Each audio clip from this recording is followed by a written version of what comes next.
Antes de pasar, yo estaba recordando que exactamente el 9 de abril del año 2023 me rompí el tendón de Aquiles en una conferencia aquí con ustedes.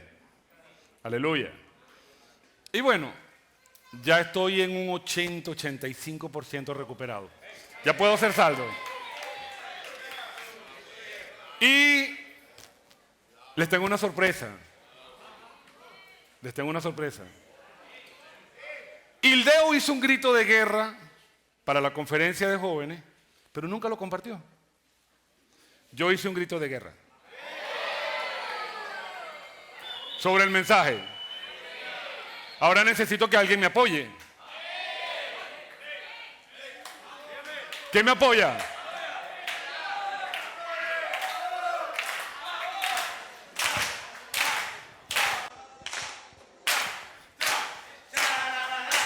Esdras se esforzó para el templo edificar. Se esforzó para el templo edificar. Palabra profética, verdades restaurar. Palabra profética, verdades restauradas. También en Nehemías vemos la restauración. También en Nehemías vemos la restauración.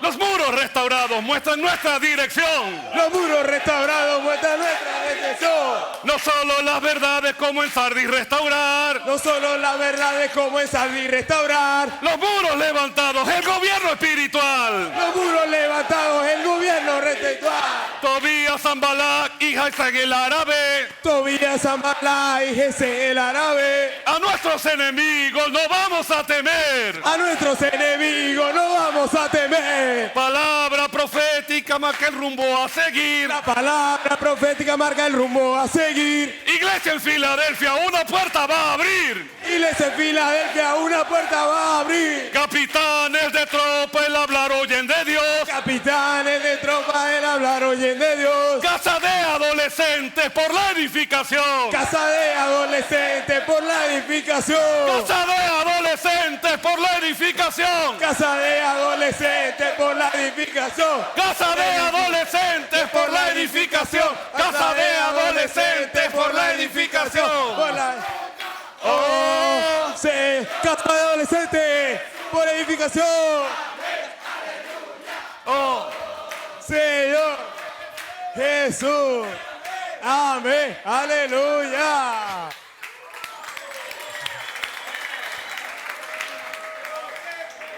Mi santo, gracias. Gracias por el apoyo. Amén. Oh, Señor Jesús. Señor Jesús. Oh, Señor Jesús. Oh, Señor Jesús. Dios nos ha dado una hermosísima conferencia. Todas las conferencias son hermosas, pero esta es una de las que más he disfrutado. Porque, no sé, esta conferencia tiene un encargo práctico muy marcado. Y el encargo práctico de esta conferencia es poder entender y alinearnos con el corazón de Dios. Nosotros no podemos hacer cosas por hacer. A ver, casa de adolescente, casa de... No, ya va. ¿Cuál es el origen de casa de adolescentes? ¿Qué vamos a hacer en casa de adolescentes? ¿Cuál es el encargo de casa de adolescentes? Para poder enrumbar esfuerzos y no tener una mera actividad. Las actividades no nos ayudan. Nos ayuda a entender un sentimiento. Leer el corazón de la persona que Dios está usando en esta tierra. Cuando leemos el corazón, nosotros podemos avanzar. Cuando los soldados avanzan en una guerra y hay una piedra, ellos no pueden decir, bueno, pero ahí está la... No, la piedra habrá que rodearla. La piedra habrá que pasarla, hay que pasar la piedra. Ahora, ¿cómo se pasa la piedra? Se rodea, se salta de alguna forma. Esta conferencia está dejando algo muy claro, y es que el enfoque de Dios en este tiempo sigue siendo la iglesia, pero despertó una parte de la iglesia que estaba dormida. Siempre tuvimos dificultades con adolescentes. Yo tengo más de 30 años en esto y todos sabemos que los adolescentes en mucho tiempo llegaron a ser un problema. Hoy en día, los ojos de Dios están puestos en ellos. Y nosotros estamos viendo el cumplimiento de la profecía del Salmo 110. Hermano, nunca había visto tantos adolescentes venir, nunca había visto tantos adolescentes despertar y tantos jóvenes involucrándose con esto. Y esto de verdad, no puede ser una obra humana. Esto es el resultado de la palabra de Dios. Y para mí es impresionante ver la reacción de los jóvenes, la reacción de los adolescentes, porque nunca tuvimos esto. Por eso me encargo, cuando cerramos hoy, dar algunas palabras de advertencia y contextualizar un poco este asunto. Cuando los israelitas salieron de Egipto y antes de entrar en la tierra, se formó un ejército. Ese ejército logró entrar a la buena tierra y logró restaurar la adoración, logró restaurar el templo y logró restaurar el gobierno. Y en David hubo un gobierno armonioso, un gobierno que representaba a Dios, con el templo, con autoridad, con adoración, con todo. Ahí Salomón hizo el templo y digamos que de alguna forma eso que estaba allí era un modelo para todas las naciones de un pueblo que tenía a su Dios, como nosotros, y que tenía un lugar de adoración como nosotros, y que tenían unanimidad como nosotros. Solo que cuando el tiempo pasó, el liderazgo fue perdiendo vigencia y se fue degradando. Y por esa razón, el tiempo pasó, vinieron reyes, fueron reyes, y de alguna forma,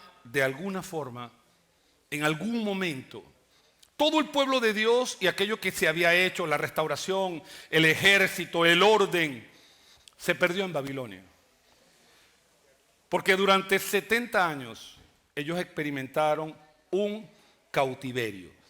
Allí el templo fue destruido, todo fue arrasado, el orden que había, todo fue movido. Y aquí yo voy a pedir que por favor me proyecten un versículo que es Jeremías 25:11.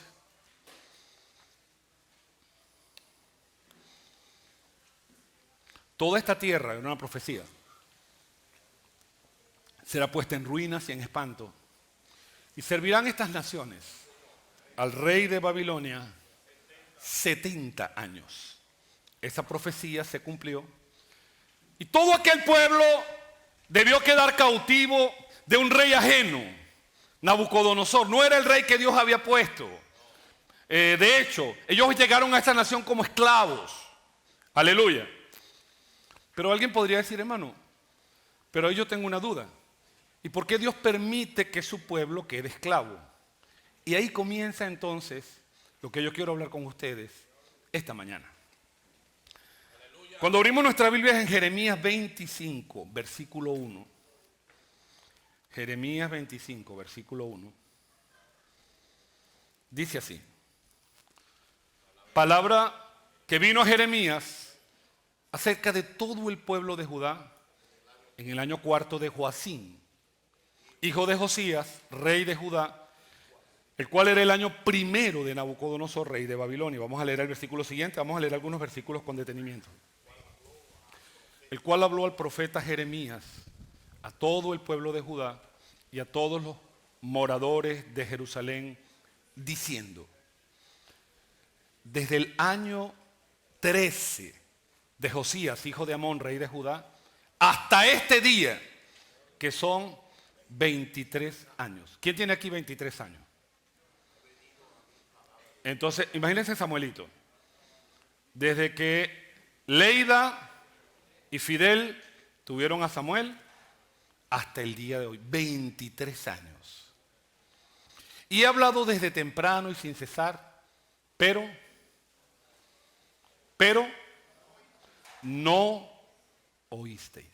Siga el versículo 24. Y envió Jehová a vosotros los profetas, enviándoles desde temprano y sin cesar, ni inclinasteis vuestro oído. ¿Dónde comienza la pérdida del gobierno de Dios? ¿Dónde comienza la pérdida del orden? ¿Dónde el pueblo de Dios se pierde? Cuando no escuchamos lo que Dios habla. Por eso para nosotros es muy, muy importante la palabra. Y yo quiero ayudarte un poco, joven. No importa si eres colportor o no eres colportor, estás aquí, viniste desanimado. Yo quiero decirte algo esta mañana y quiero que lo guardes en tu corazón. Quien no oye la palabra se degrada. Quien no toca la palabra se degrada. Puedes tener 20 años en la iglesia, 30 años en la iglesia, no te lo sabes todo. Permíteme decírtelo, no te lo sabes todo. La palabra necesita refrescarte en la mañana, refrescarte durante el día, refrescarte en la noche. La palabra tiene que permear tu ser, porque cuando la palabra no se hace importante para nosotros, allí empieza la degradación. Es por eso que todos nosotros necesitamos con toda frecuencia y desesperadamente tener contacto con la palabra y hacer que la palabra se convierta en nuestra experiencia. Podemos seguir leyendo en el versículo 5. Dice: y de la maldad de vuestras obras, y moraréis en la tierra que os dio Jehová a vosotros para siempre. Y no vayáis en pos de dioses ajenos sirviéndoles y adorándoles, ni me provoquéis a ira con la obra de vuestras manos, y no os haré mal. Continuamos. Pero no me habéis oído, dice Jehová. Y para que esto sea una advertencia, por favor, dígale al hermano que está al lado, vamos a hacerlo todos, debemos oír al Señor.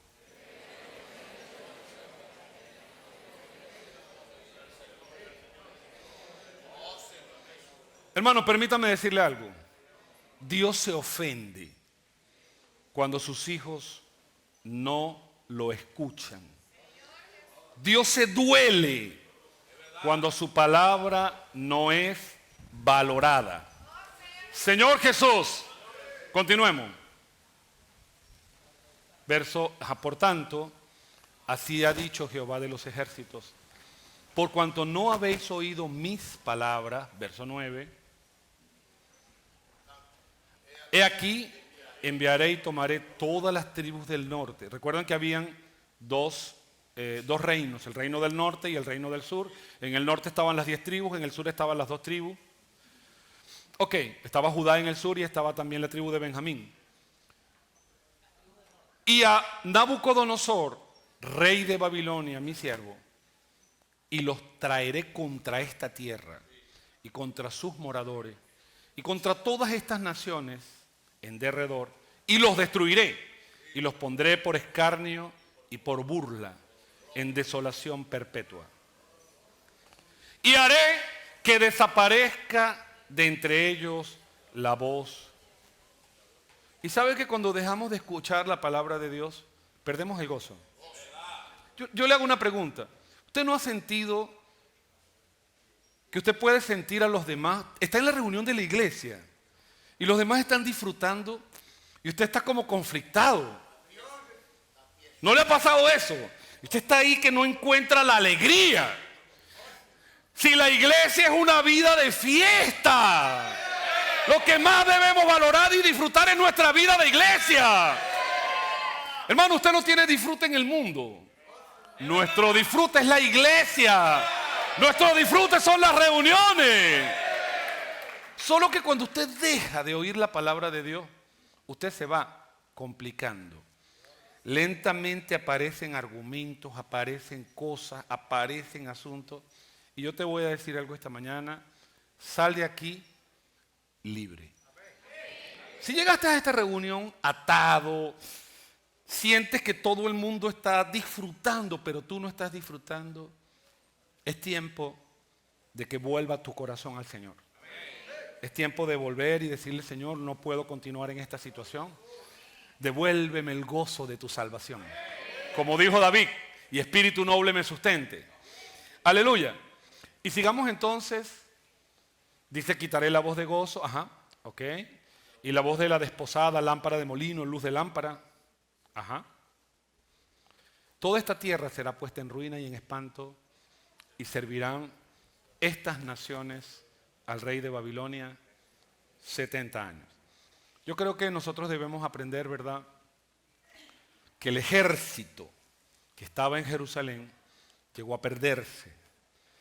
Y aquí podemos ver cómo se pierde un capitán, cómo se pierde un líder, cómo se pierde dentro de todas estas cosas. Pasaron 70 años. Los 70 años fueron cumplidos y Dios usó a un rey inconverso. Usó a Ciro. Y Ciro hizo un decreto para permitir que los judíos volviesen a Jerusalén. Eso se encuentra en Esdras, no lo vamos a leer porque el tiempo está avanzando y yo tengo mucha carga que hablar. Si alguien quiere tomarlo, es Esdras capítulo 1, del 1 hasta el 8. De repente aquellos que estaban cautivos, como Dios hace obras milagrosas y como la palabra de Dios se cumple, la palabra que había sido hablada 70 años antes, Dios despertó a un inconverso, a un mundano, despertó a Ciro. Y Ciro hizo un decreto. Es tan increíble que Ciro dijo que Dios le había hablado para ir a edificar. ¡Wow! Y allí entonces fueron los judíos, por lo menos había un decreto que ya no eran esclavos, ya no tenían que permanecer allí. Podían ir a edificar a su ciudad, y eso ocurrió en el año 587 antes de Cristo. ¿Por qué yo comparto este marco? Porque yo le hago una pregunta a ustedes. ¿Qué pasó durante esos 70 años? O sea, ¿qué fueron esos 70 años? Los judíos perdieron su templo. No hubo más templo. Perdieron su adoración. Aunque teníamos personas como Daniel que oraba 3 veces al día, pero ellos perdieron su adoración. Perdieron su sacerdocio. Los líderes envejecieron. Porque si un líder en ese momento tenía 30 años, cuando pasan 70 años, ¿qué edad tiene? Ya no es el mismo. Perdieron mucho.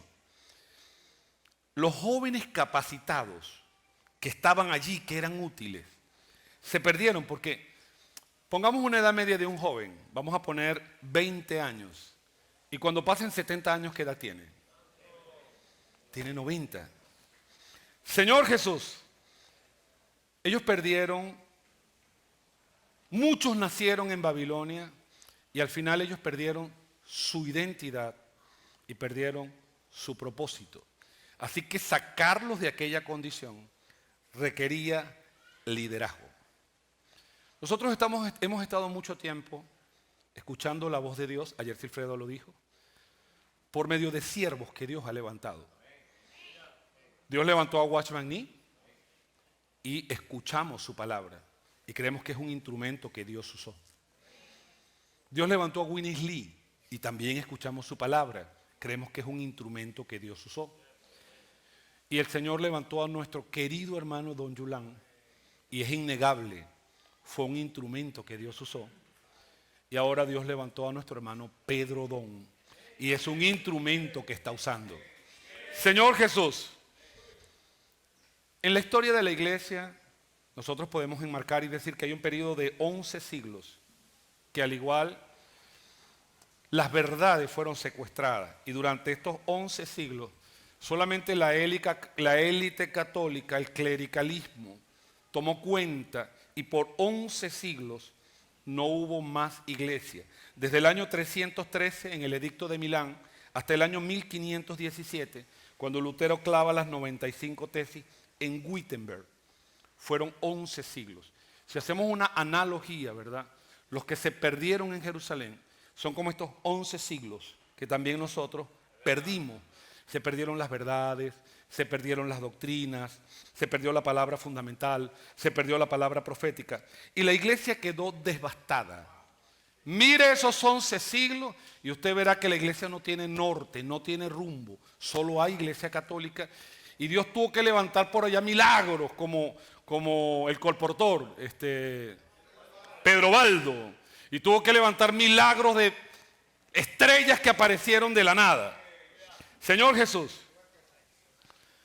en el año 587, los judíos comienzan a subir, ¿verdad? Dejando Babilonia para ir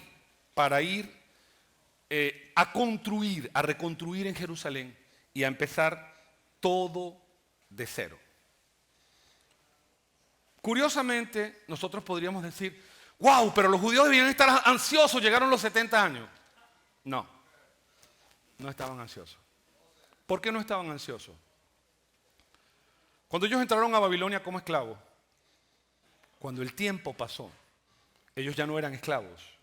Ellos llegaron cautivos, pero cuando el tiempo pasó, ellos hicieron negocios, hicieron dinero, se relacionaron, se casaron. Y de modo que cuando el decreto se da, salieron los que tenían corazón. Solo 50,000. De todos los que fueron cautivos, solo 50,000. Algunos ya estaban muy viejos. La nueva generación no conocía adecuadamente a Dios. Muchos encontraron comodidades y creyeron que era mucho perder. Perdieron mucho saliendo de Babilonia. Señor Jesús. Señor Jesús. Ellos subieron, iniciaron la restauración del templo. Solamente que la restauración del templo se paró por 20 años. Estoy hablando de la restauración del templo, no la restauración de los muros. Y a través de la exhortación de Zacarías, a través del liderazgo de Zorobabel, a través de Ageo, visión, encargo, la restauración pudo reactivarse. Y en el año 516, hay que darle un aplauso al Señor, el templo se restauró.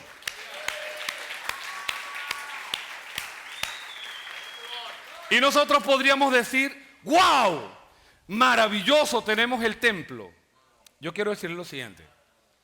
Una vez teniendo el templo, no habían muros. Y ahí entonces nosotros necesitamos revisar lo siguiente. Ok, se restauró el templo. Los judíos quedaron con templo. Nosotros aplicamos esto, ¿verdad? Comparándolo con Sardis. Porque evidentemente Dios usó a Martín Lutero. Eso es indiscutible. La historia no miente, la historia no cambia. Dios levantó a Martín Lutero. Ahora, Martín Lutero pudo devolver todo al propósito de Dios, a la economía de Dios, al rumbo de Dios. No pudo hacerlo. Y ahora para nosotros está más claro por qué. En el año 445, Nehemías recibe la noticia de que Jerusalén está sin muros. Vamos a leer Nehemías capítulo 1. Nehemías capítulo 1, desde el 1 hasta el 4.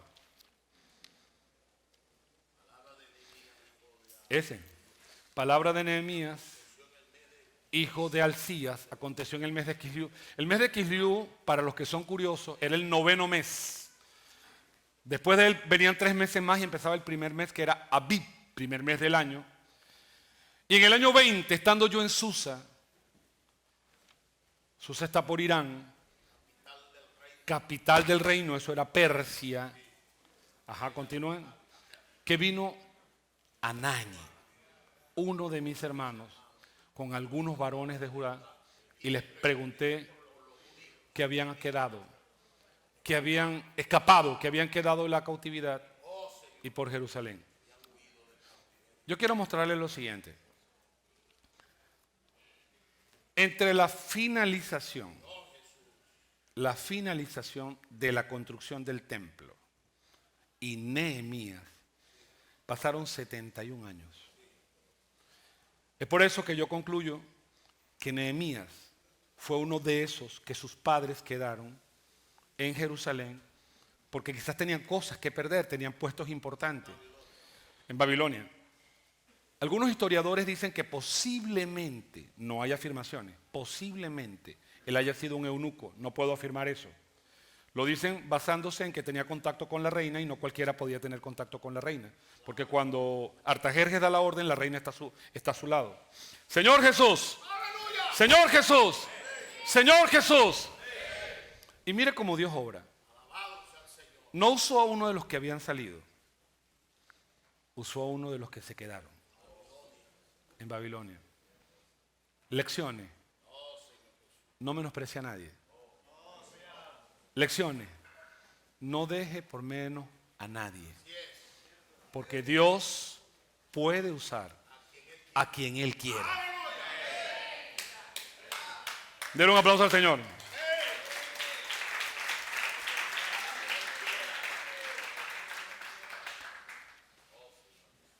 Y Dios puso una desesperación en este hombre, 71 años que no tenía noticia.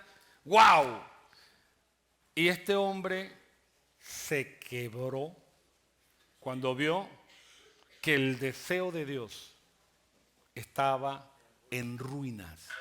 No porque no tuviesen templo, es porque no tenían muros. Yo le quiero explicar algo. Si no hubiese gobierno entre la frontera que separa Venezuela con Colombia, eso sería un caos. O entre la frontera entre Brasil y Venezuela, eso sería un caos. Aunque nosotros hoy en día no existen murallas, no existen muros físicos, pero las fronteras muestran una autoridad. Es decir, hasta aquí llega Venezuela, hacia allá es Colombia. Hacia aquí llega Venezuela, hacia allá es Brasil. Señor Jesús, Señor Jesús. Y Dios toca profundamente el corazón de Nehemías. El verso 4, quiero leerlo. Bueno, este fue el reporte. Verso 2, vamos a leer el verso 2 y vamos caminando hacia el 4. Vino Anani, uno de mis hermanos, con algunos varones de Judá, y les pregunté por los judíos que habían escapado y que habían quedado de la cautividad. Es decir, Anani era uno de los hermanos que estaba allá, y él regresó, contactó a Jeremías. Jeremías pregunta, verso 3.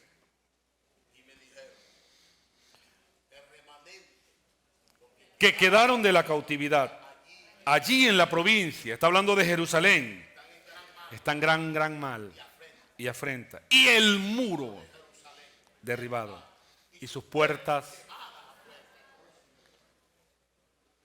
Interesante. Nehemías entendió que no había problema con el templo, pero Nehemías dijo: no puede ser que no haya muro. Si no hay muro, no hay protección. Cualquiera entra, cualquiera sale, cualquiera hace daño, cualquiera hace lo que quiera, porque no hay un límite. Señor Jesús. Y entonces el versículo 4 dice que él ayunó y oró delante del Dios de los cielos. Yo no quiero introducir aquí ninguna práctica religiosa, pero cuando nosotros entendemos el plan de Dios y cuando nosotros vemos lo que está en el corazón de Dios, usted y yo debemos ser tocados al punto de derramar lágrimas, al punto de ayunar. Yo no estoy diciendo, el hermano no está mandando a ayunar. No, mire, eso es un asunto muy personal. Pero sí quiero decirle algo. Ese sentimiento debe estar en todos nosotros.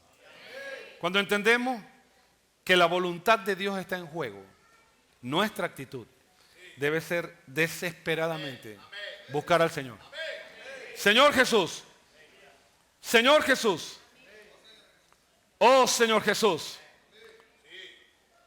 Y ahí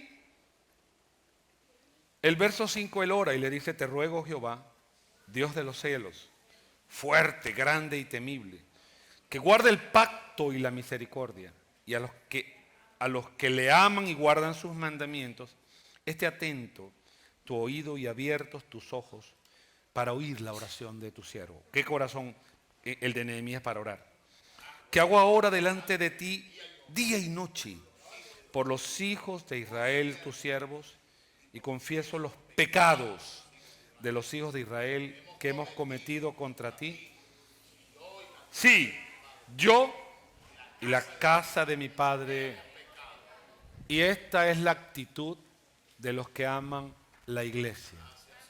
Nosotros no queremos que ningún hermano se vaya de la iglesia. No queremos perder ningún hermano. No estamos compitiendo con ningún hermano. Si un hermano toma la decisión de irse, que un día nosotros podamos delante del tribunal de Cristo decir: Señor, hicimos todo lo posible porque no se fuera. Pero ya, si alguien toma una decisión, evidentemente tomará su decisión. Y puedo decirle que en Venezuela, con toda propiedad, puedo decirle lo siguiente. No puedo hablar por otros países, voy a hablarle de Venezuela. Hemos corrido 1 milla, hemos corrido 2 millas, hemos corrido 3 millas y hemos corrido 5 millas con hermanos que hoy son opositores en Venezuela de nosotros. Pero esos hermanos nunca dirán: me corrieron de la iglesia. Dirán: tomé una decisión. Fuimos pacientes, los toleramos, pero esa es la actitud de uno que edifica. No querer perder a los hermanos, amar a los hermanos. Y ese es el corazón de Jeremías, de Nehemías. Señor Jesús, Señor Jesús, 71 años no se había podido reconstruir los muros. ¿Saben cuánto tiempo se reconstruyeron los muros? 52 días.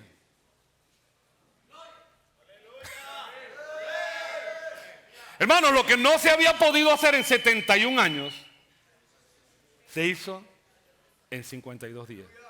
Y para mí, eso alude a la 11ª hora. Había mucho tiempo, pero en la última hora, en 52 días, pudieron ser construidos. Denle un aplauso al Señor. ¡Aleluya! Y ahí entonces comenzamos a aprender muchas lecciones, sobre todo capitanes. Nehemías fue un modelo. ¿Quién envió a Nehemías a Jerusalén? No fue Artajerjes, fue Dios. Porque antes de hablar a Artajerjes, él había orado. Él estaba claro. Artajerjes fue un instrumento solamente. Y él fue enviado. Sin embargo, cuando Nehemías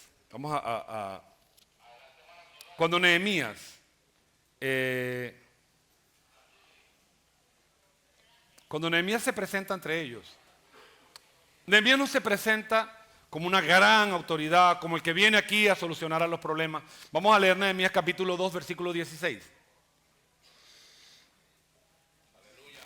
Amén.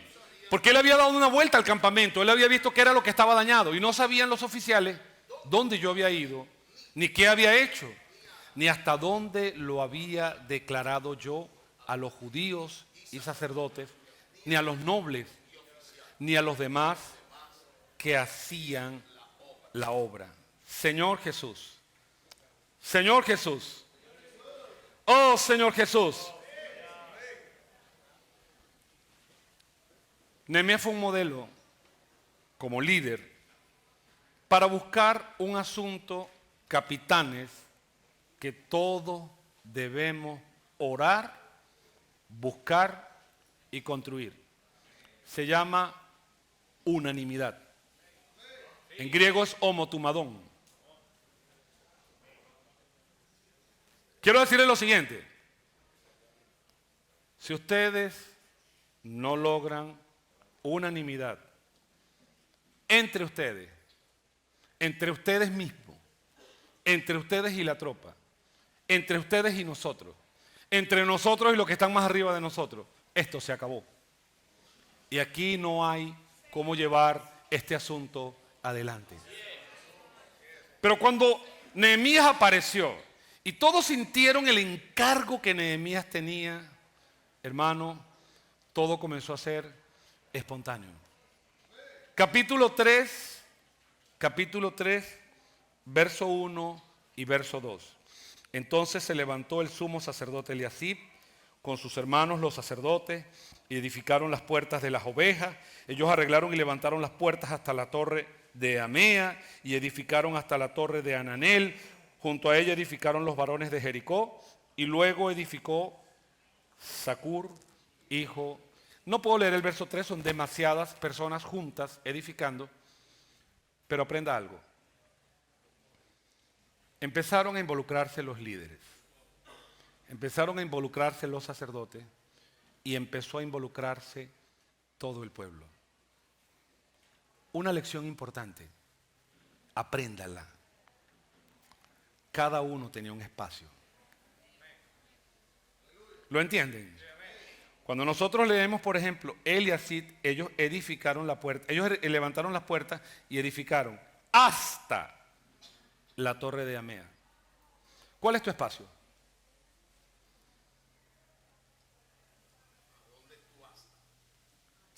¿Hasta dónde tú llegas? Si no entendemos esto, nos vamos a atropellar unos a otros. La edificación implica que todos nosotros funcionamos. Dígale al hermano que tiene al lado, yo tengo una función.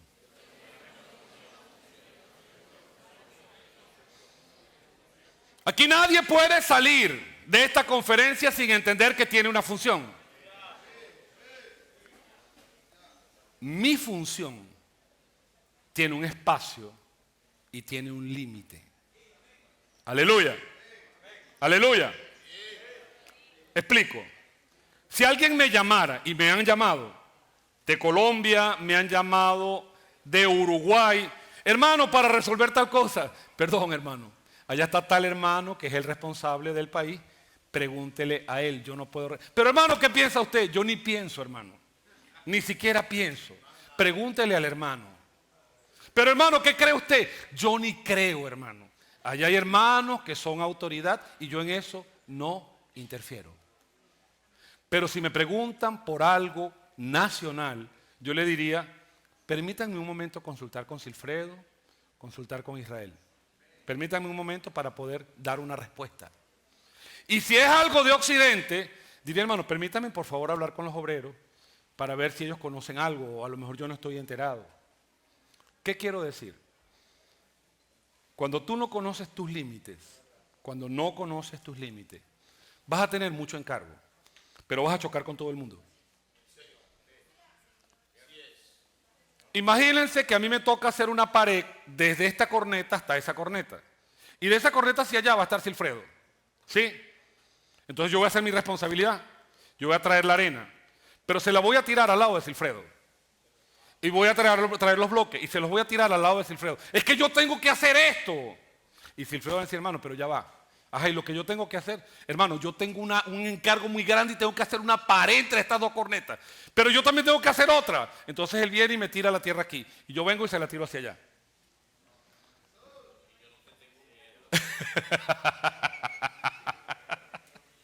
Señor Jesús. Señor Jesús.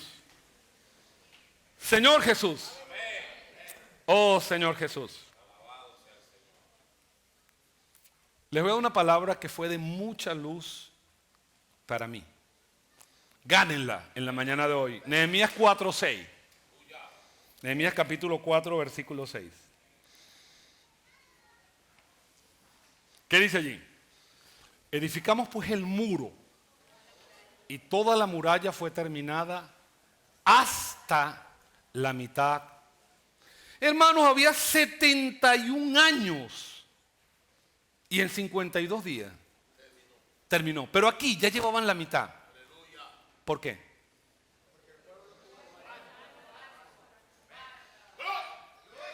Lo que yo quiero compartirle, y es el secreto, es que aquí la palabra ánimo no es ánimo. Como ánimo, ay, tienes buen ánimo. Está de ánimo hoy porque no está bravo. Tiene ganas. No. Aquí ánimo es en hebreo la palabra leb. L-E-B. Para los curiosos. Y lek significa gozo. Lek significa sentimiento. Lek significa voluntad. Lek significa corazón. Y esto es unanimidad. Que Dios bendiga las iglesias en Venezuela con una porción doble de unanimidad. Que Dios bendiga las iglesias en Venezuela con mucha unanimidad. Que podamos caminar de la mano de todos los capitanes, de todos los colportores dinámicos, de todos los colportores por oportunidad, de todos los colportores por hora y de todos los líderes que sirven en este país. ¡Aleluya!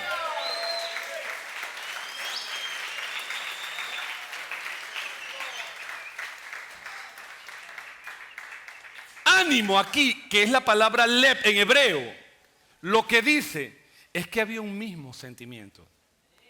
Entiendan algo los hermanos, porque algunas veces nos desenfocamos. Lo que más necesitamos construir, no es forzar algo dentro de una iglesia. Lo que necesitamos construir es la unanimidad.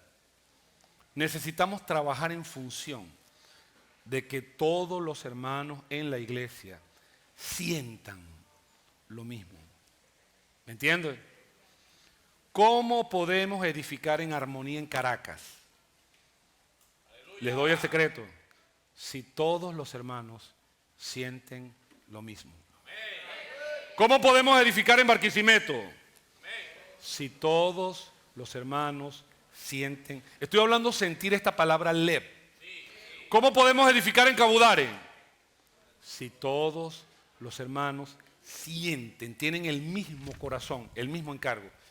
Yo les quiero decir algo. La unanimidad es frágil.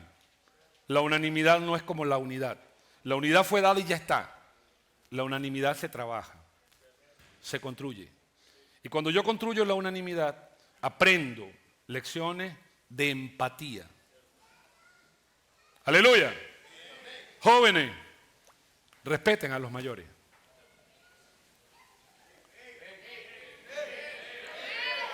Respeten a los mayores.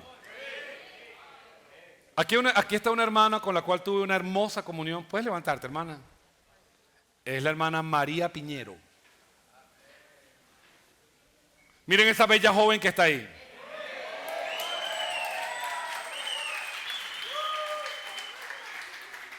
Les quiero decir algo que no se lo he dicho a nadie. Lo voy a decir ahorita en esta conferencia.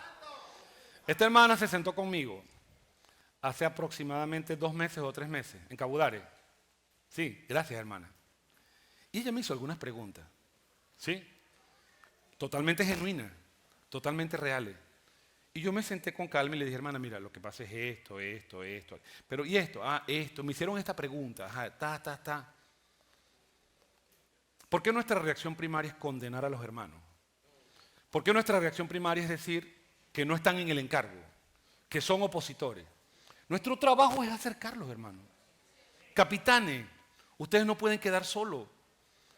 Ustedes necesitan su tropa, pero necesitan armonía. Los hermanos tienen que leer nuestro corazón. Yo no dudo que el corazón de todos nosotros es puro. Eso no lo dudo. No dudo que el corazón de los colportores dinámicos es puro. Eso yo no lo dudo. ¿Qué creo? Que a veces por no tener un poquito de empatía, comenzamos a chocar con algunos hermanos. ¿Qué necesitamos? Trabajar la unanimidad. Yo de ningún modo estoy diciendo parar el encargo. El encargo no se para. Esto es hasta que el Señor venga. Esto es hasta que el Señor venga. Yo les pido empatía, paciencia, entendimiento, para que todos entren. Mi percepción, yo no he visto dificultades con los adolescentes. Usted le dice a un adolescente, salta en una pata, y él salta en una pata, no tiene problema. Párese de mano, él se para de mano, no tiene problema. Dígale eso a un anciano de 80 años.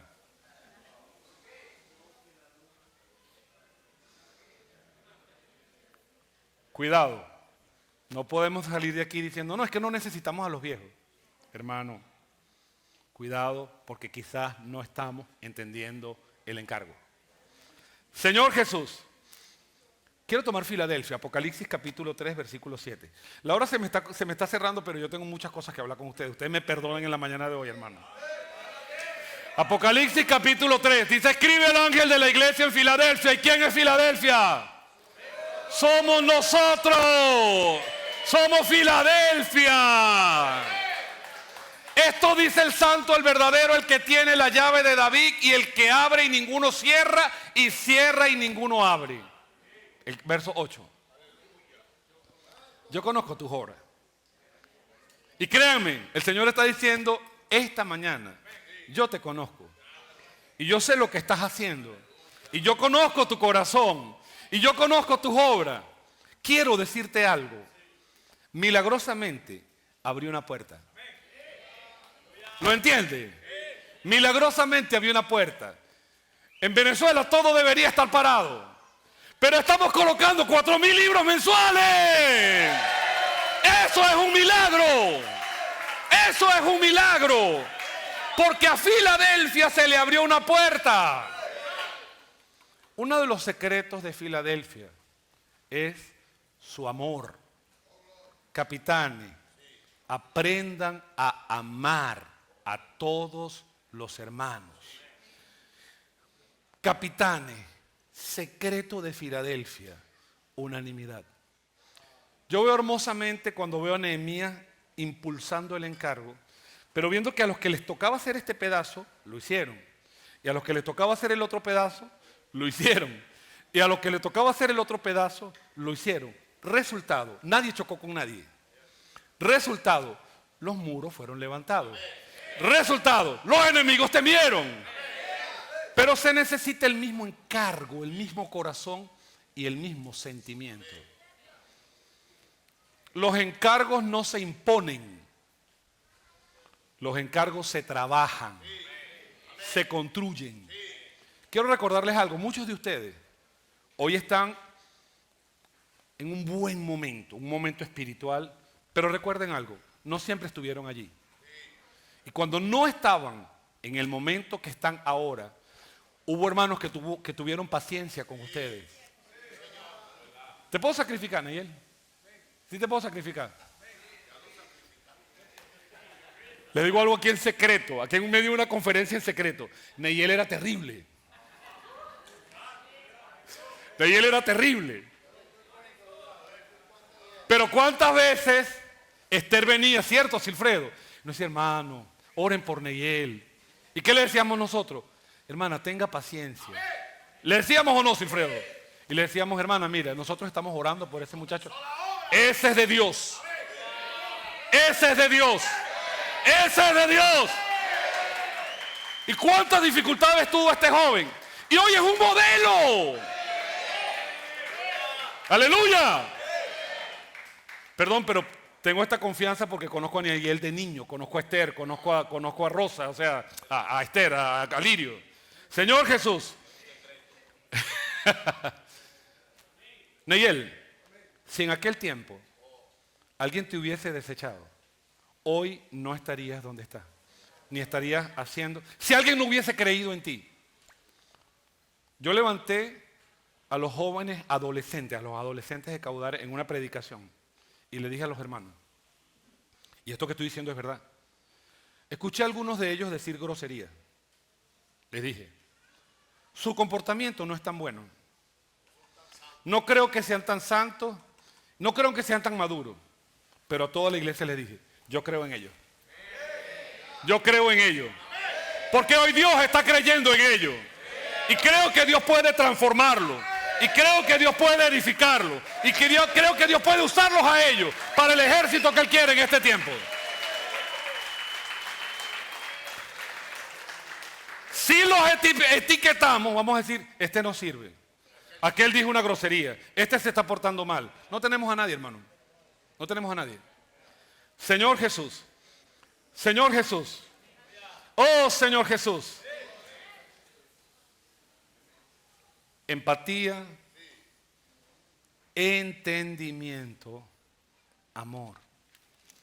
Relaciónense con los hermanos y entiendan a los hermanos, comprendan a los hermanos. Yo repito lo siguiente, nosotros no estamos para perder gente. No estamos aquí para perder gente. Si un hermano se va, no va a ser por culpa de mí. a los disidentes, puedo decir, y con toda propiedad, aunque me están viendo por aquí, a los disidentes de Barquisimeto, acúsenme de cualquier cosa, pero nunca me acusarán de que los corrimos de la iglesia. Nunca me acusarán de que los forzamos. Tuvimos no 1, 2, 3, 4, 5 comuniones.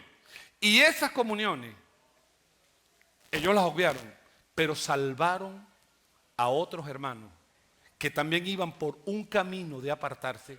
¿Y hoy qué ha pasado con ellos? ¿Qué ha pasado? ¿Qué ha pasado?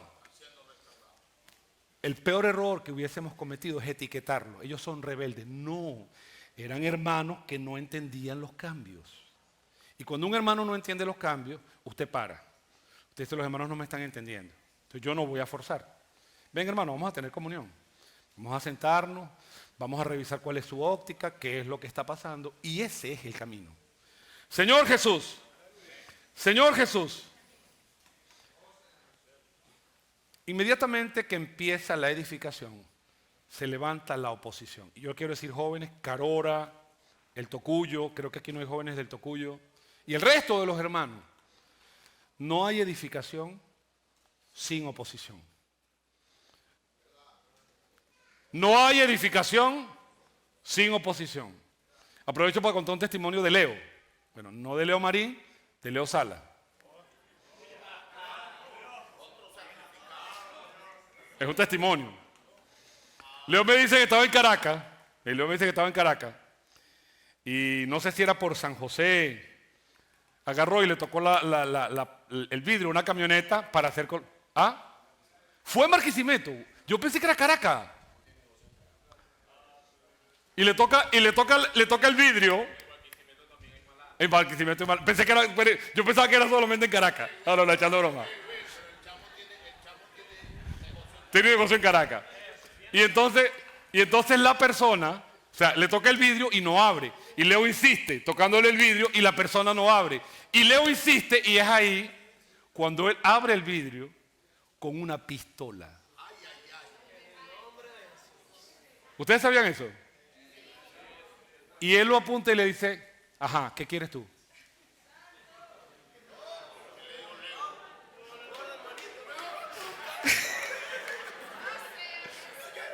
Mire.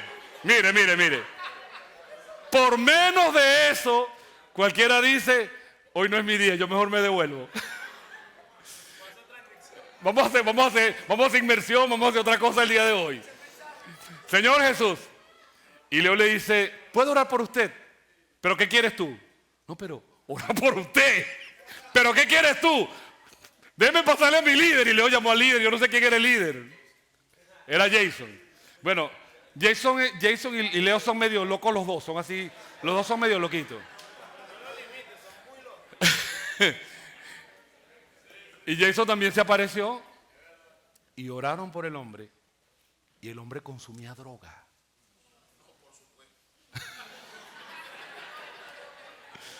Señor Jesús. Hermano, el trabajo de edificación no va a estar pavimentado de rosa. El trabajo de edificación es un trabajo de sufrimiento. Perdónenme, yo quiero que el tiempo dure más. No sé cómo bajar el tiempo de esto. Señor Jesús, miren, la vida de Ernesto Peña, la vida de Gerardo, la vida de Argenis Lobo, de Larry, de Silfredo, de todos los que servimos en este país, no han sido vidas fáciles. No estamos hablando de esto para que usted diga, ay, pobrecitos los hermanos. No. Dios nos ha bendecido de más. Pero créanme, en este transitar hay sufrimiento. Y lo que yo quiero mostrar es que siempre habrá oposición. Y en este caso, ¿verdad? En Nehemías 4, allí aparecen 3 enemigos. Señor Jesús, del 1 al 3. Cuando oyó Sanbalat, se enojó.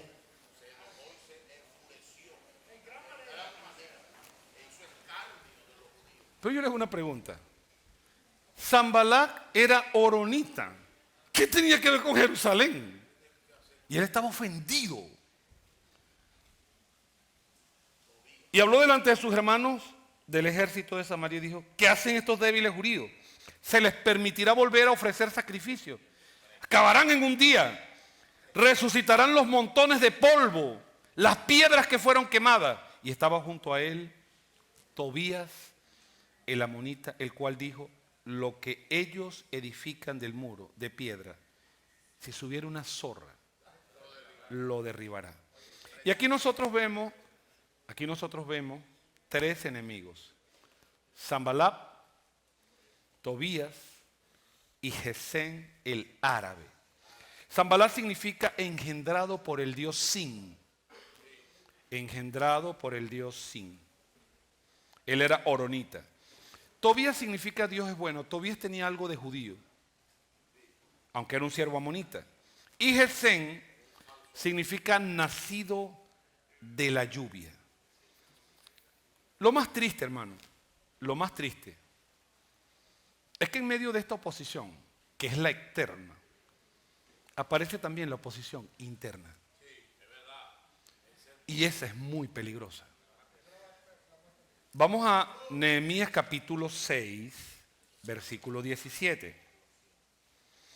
Asimismo, en aquellos días iban muchas cartas. Aleluya. Silfredo, iban muchas cartas. Aleluya. Iban muchas cartas. Tengan cuidado con las cartas, hermano. Iban muchas cartas de los principales de Judá. Pero miren lo siguiente, aquí no debería estar Judá. ¿Me entienden? Judá debería estar integrado aquí, los principales, edificando. ¿Pero qué estaban haciendo? Oponiéndose. Es triste, hermano, alianza, porque ellos se aliaron, porque muchos en Judá se habían conjurado con él, porque era yerno de Secaías, hijo de Jara, y Joanán, su hijo, había tomado por mujer a la hija de Mesulán, hijo de Berequías. También contaba delante de mí las buenas obras de él, de Tobías, y a él le refería mis palabras, y enviaba a Tobías cartas para atemorizarme. Hermano, yo les digo lo siguiente. Señor Jesús, oh Señor Jesús, oh Señor Jesús,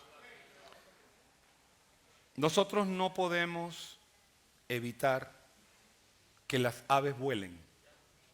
Las aves volarán. Usted no puede amarrar los pájaros. Lo que usted puede evitar es que ese pájaro haga un nido en su cabeza. ¿Me entendió? Usted no puede evitar que las aves vuelen. Y usted no puede evitar que haya algunos hermanos que se opongan. Y no puede evitar que haya palabras negativas. Y no puede evitar que hayan críticas. Y no puede evitar que hayan cartas. Y no puede evitar que haya oposición. Y no puede evitar que hayan amenazas. Mentira. Pero ¿qué puede evitar usted? Que toda esa cantidad de cosas negativas terminen alojándose y haciendo un nido en su cabeza. Me entristece cuando vemos hermanos entre nosotros de años, que sirvieron junto a nosotros, excelentes, buenos hermanos, hoy asumiendo una posición y siendo opositores a aquello que el Señor está haciendo. Hermano, realmente esto entristece nuestro corazón y el corazón de Dios. Y aquí entonces, los que edificaban, imagínense el cuadro, ¿verdad? Las personas edificando, iban cartas, venían cartas, iban amenazas, se presentaban, hablaban con Nehemías, lo llamaban, Señor Jesús. Y entonces, capítulo 4 de Nehemías, versículo 13, dice entonces, ¿qué dice? Detrás del muro y en los sitios abiertos, militarmente, esto no es correcto. Militarmente esto no es correcto.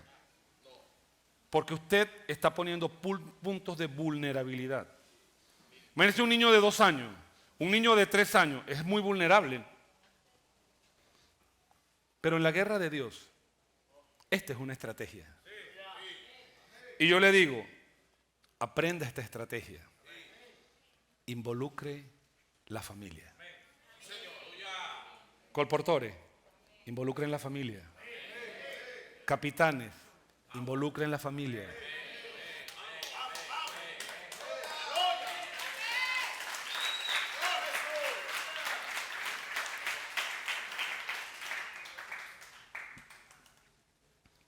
El trabajo que Dios está encomendando hoy en nuestras manos va a requerir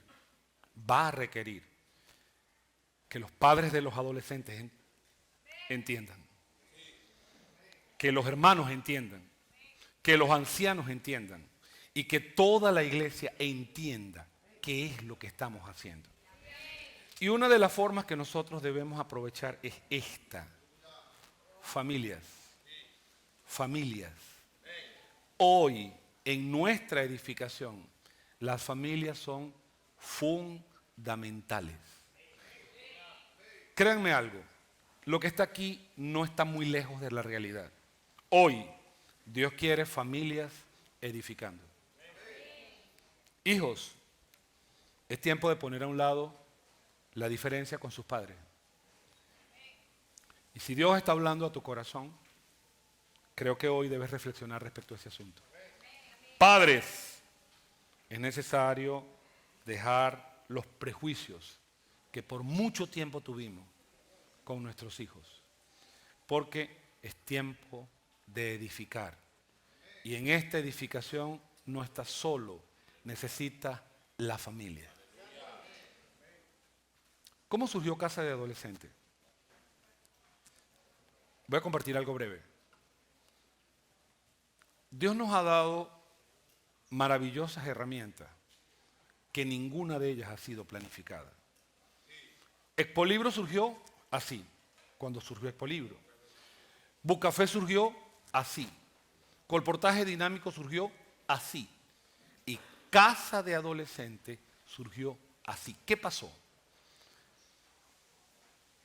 Comenzaron, lo puedo decir de primera mano, comenzaron a haber experiencias en las casas de colportores. Comenzaron a haber experiencias. Porque en las casas de colportores, sin querer, los colportores tienen un dinamismo. ¿Sí? Los gritos de guerra, la inmersión. Y de alguna forma, eso influencia a los muchachos de menor edad. Ah, yo quiero ser así, yo quiero hacer lo mismo. Y empezaron adolescentes, ¿verdad?, a integrarse al trabajo que estaban haciendo los colportores. No fue planificado, fue espontáneo.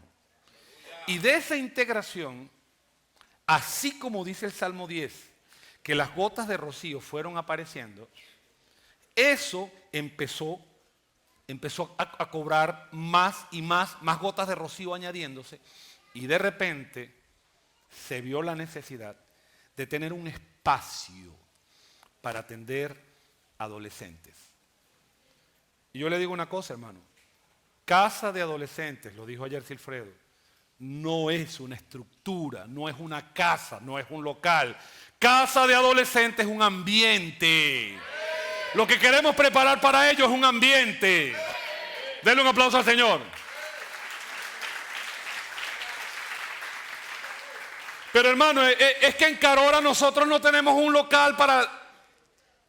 Olvídense del local. Casa de Adolescente puede ser una plaza. Casa de Adolescente puede ser una casa. Casa de Adolescente puede ser en cualquiera de las casas, si hay los cuidados necesarios y ahí practicamos lo que el Señor nos permita. Aleluya. Y aquí se inició un trabajo sin descanso. Nehemías 4, 21 hasta el 23. Ahora pues, trabajamos en la obra y la mitad de ellos tenían lanzas desde la subida del alba hasta que salían las estrellas. Imagínese esto. Solo mire el cuadro. Desde que el alba subía, ¿verdad?, hasta que aparecían las estrellas, habían quienes tenían lanzas. si aparecía un enemigo, ellos podían afrontarlo. Cooperación, cooperación. Los que estaban trabajando en la muralla necesitaban a los que estaban vigilando. Y los que estaban vigilando necesitaban que la muralla se terminara, porque la seguridad la iba a dar realmente la muralla. Esto era temporal. Y ustedes necesitan a todos los hermanos que oran. Y ustedes necesitan a todos los hermanos de la iglesia. Y ustedes necesitan a todos. Señor Jesús. Porque así es la vida de la iglesia. Y de aquí en adelante esto se torna en una dinámica que no parará hasta que el Señor venga. Verso 22. También dije entonces al pueblo, cada uno con su criado permanezca dentro de Jerusalén y de noche sirvan de centinela y de día. ¿Y cuándo descansaban? ¿Y cuándo descansaban? ¡Wow! Y ni yo, ni mis hermanos, ni mis jóvenes, ni la gente de guardia que me seguía, nos quitamos nuestro vestido. Debieron estar un poco hedionditos, pero terminaron el trabajo. Cada uno se desnudaba solamente para bañarse. Señor Jesús. Bueno, algunos todavía no se bañan. Señor Jesús. Señor Jesús. Ok. Aquí entonces nosotros comenzamos a ver cuáles son las estrategias del enemigo. Y es importante que ustedes las conozcan, porque en una guerra, conocer la estrategia te da ventaja. Ya tú sabes cómo viene. Y permítanme decirle algo. Satanás es muy predecible, porque él siempre usa la misma estrategia. Él no cambia. Estrategia: sembrar dudas. Si el enemigo siembra dudas, estás listo. Menospreciar, decir que no es posible. Nehemías 4 del 1 al 3. Aleluya. Cuando lo oyó Sanbalat que nosotros edificábamos el muro, se enojó y se enfureció en gran manera e hizo escarnio de los judíos y habló delante de sus hermanos y del ejército de Samaria y dijo: ¿qué hacen estos débiles judíos? ¿Se les permitirá volver a ofrecer su sacrificio? ¿Acabarán en un día? ¿Resucitarán los montones del polvo de las tierras que fueron quemadas? Señor Jesús, primera estrategia: sembrar dudas, menospreciar, decir que no es posible. Cuando este campamento fue tomado, los que conocemos la historia desde el principio, este era un tierrero y monte. Esto era un tierrero y monte. Y cuando nos propusieron comprarlo, créanme que nos rascamos la cabeza. Dios mío, ¿en qué problema nos estamos metiendo? Señor Jesús. Pero hubo unanimidad y compramos el terreno. Aleluya. Pero permítame decirle algo. Cuando compramos el terreno, ahora venía el problema más grande. ¿Qué hacemos con ese terreno? Y en unanimidad, permítame decirle, porque los milagros suceden. En unanimidad decidimos sembrar las 6 hectáreas que componen este campamento. No sé si algunos conocen esta historia. De maíz. Sin tener agua. Sin tener nada. Cuando los técnicos de Promasa que nos iban a comprar la cosecha vinieron, ellos dudaban. Ojalá estuviera Diony aquí que nos dijera. Yo no, yo no creo que ustedes puedan obtener mucho, que no va a salir mucho. Ajá, aquí esto no va a dar mucho. Claro, porque no tenemos tecnología, no tenemos riego, no tenemos esto, no tenemos aquello. Hermano, y para la gloria del Señor, esa cosecha fueron 60 toneladas de maíz. Y con esas 60 toneladas de maíz compramos la parte eléctrica. Toda esa parte eléctrica hoy son miles de dólares. Y eso lo permitió. Y los tanques que tenemos fueron de esa cosecha. Dios es bueno. Dios es bueno. Dios es bueno. Y hemos visto tantas cosas suceder que cuando alguien le diga que no es posible, usted le va a decir, sí es verdad, no es posible para nosotros, es posible para Dios.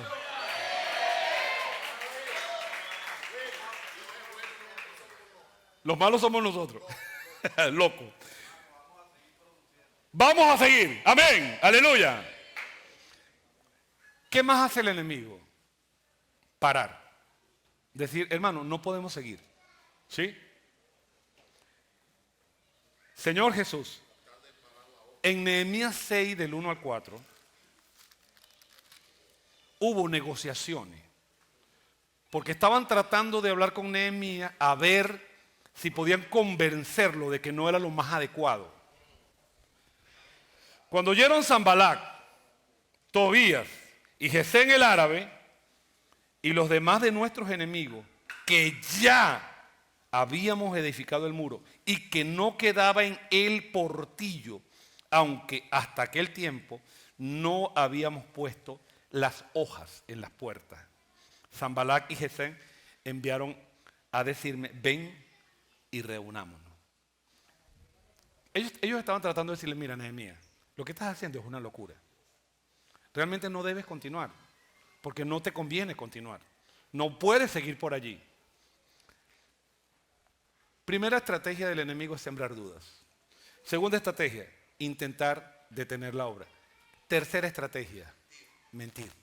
Hermano, usted no sabe cuántas mentiras se han divulgado por internet, por WhatsApp, y créanme, muchas de las cosas que se han dicho no tienen ninguna base.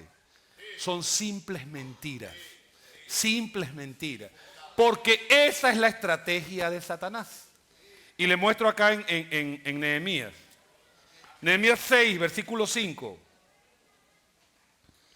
Entonces Sanbalat envió a su criado para decir lo mismo y por quinta vez, con una carta abierta en su mano, en la cual estaba escrito, sí, se ha oído entre las naciones y Gazmú. Gazmú es Gesén el árabe. Lo dice, que tú y los judíos pensáis rebelaros y que por eso edificas el muro con la mira según estas palabras de tú ser rey. Señor Jesús, mentira. Y lo otro es, la otra estrategia es intimidar. A Nehemías le dijeron, escóndete, escóndete, escóndete, porque es muy peligroso, es muy peligroso. Nehemías 6 del 10 al 14. Vine luego a casa de Semalías, hijo de Delaía, hijo de Metabel, porque él estaba encerrado, el cual me dijo, reunámonos en la casa de Dios, dentro del templo, y cerremos las puertas del templo, porque vienen para matarte. Esta noche vendrán a matarte. Y yo creo que Semaías estaba esperando que Nehemías dijeran, ¡ay, me van a matar! Yo mejor me devuelvo. Entonces dije, ¡aleluya! Un hombre como yo ha de huir. ¿Y quién que fuera como yo entraría en el templo para salvarse la vida? No entraré. Vean las estrategias. Las estrategias. Sembrar dudas. Decir que no es posible. Intentar detener la obra. Mentir. Intimidar. No salgas, no salgas. Quédate ahí. Para, es peligroso. Ajá. Pero aleluya. Yo les tengo una buena noticia.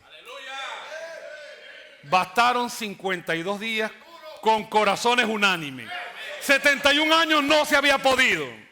Y quizás en 30 años o cuánto tenga la vida del recobro en Venezuela no se había podido. Pero en 52 días se puede. Cuando hay unanimidad, las cosas pasan y Dios bendice. Y aquí les quiero tomar Nehemías 6:15. Nehemías 6:15. ¿Qué dice allí? Fue terminado pues el muro el 25 del mes de Elul en Y usted dirá, hermano, pero 71 años, no se había hecho nada y en 52 días se hizo. Pregunta para ustedes, ¿cuál es la diferencia entre los 71 años y los 52 días? Porque si se hizo en 52 días es porque era posible hacerlo. Pero ¿por qué en 71 años no se hizo? Primer asunto, unanimidad. Y si las iglesias, los ancianos, los jóvenes, las hermanas, los adultos mayores, porque hablo de los ancianos de la iglesia, los adultos mayores, no somos unánimes, tampoco será posible terminar el trabajo de la edificación. Señor Jesús, pero también yo veo algo, el liderazgo de Nehemías fue determinante. Se necesitan líderes que impulsen la edificación. Y aquí, hermanos, sí, cuando el muro fue terminado, Satanás tembló. Versículo 16. Cuando lo oyeron todos nuestros enemigos, temieron todas las naciones que estaban alrededor de nosotros, y Satanás va a temblar, porque los muros se van a terminar y vamos a restaurar y a edificar los muros. Señor Jesús, conocieron que por nuestro Dios había sido hecha esta obra. Señor Jesús, ¿qué significa que en la práctica la restauración del templo? La restauración del templo significa que en el tiempo de Sardis, para compensar esos 11 siglos, las verdades fueron restauradas. Eso fue restaurar el templo. Significa que cuando nosotros tenemos Sardis, el tiempo de Martín Lutero, todo aquello que no se había recobrado en 11 siglos, se recobró. ¿Qué es lo que no se recobró durante todo ese tiempo? De Sardis para acá. Una dirección.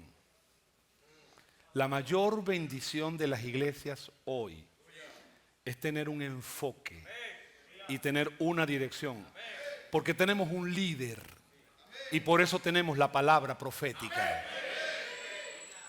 La mayor bendición de las iglesias hoy es no estar caminando dispersas, sino estar caminando en una línea.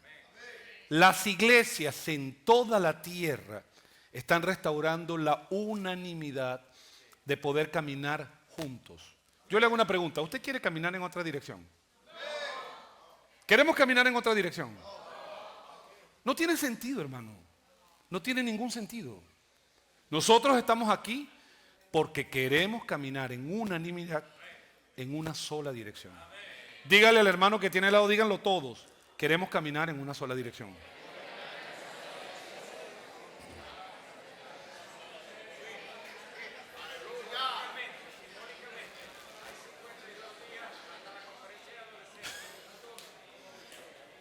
Hay 52 días hasta la conferencia de adolescentes. Quiero decirle algo, hermano. Restauración del templo fue la restauración de las verdades que se habían perdido en el tiempo del oscurantismo. Pero restauración del muro es restaurar la dirección que la iglesia tiene a través del hablar la palabra profética. Señor Jesús, capitanes, nosotros queremos despedir esta conferencia contando con ustedes.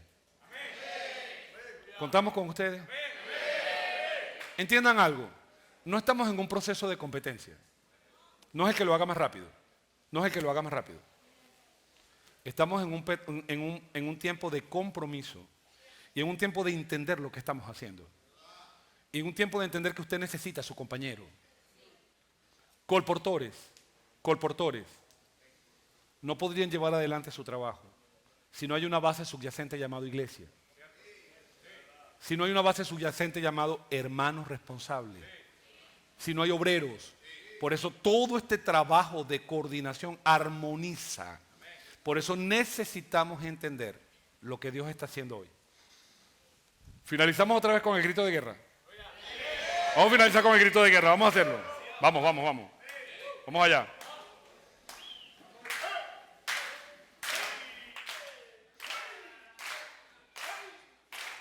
Esdras se esforzó para el templo edificar.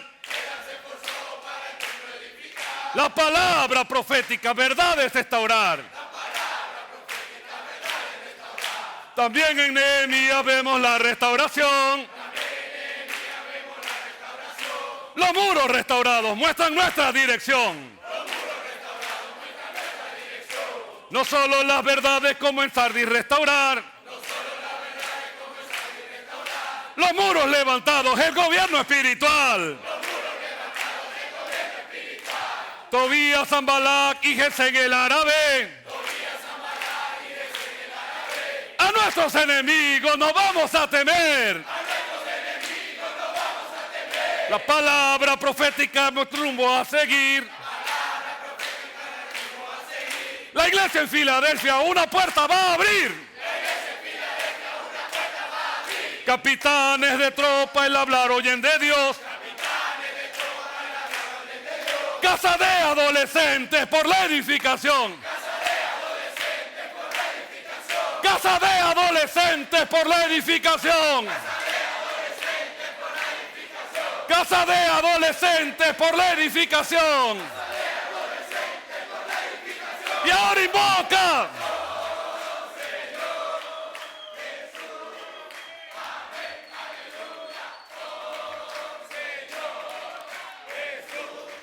Amén. Aleluya.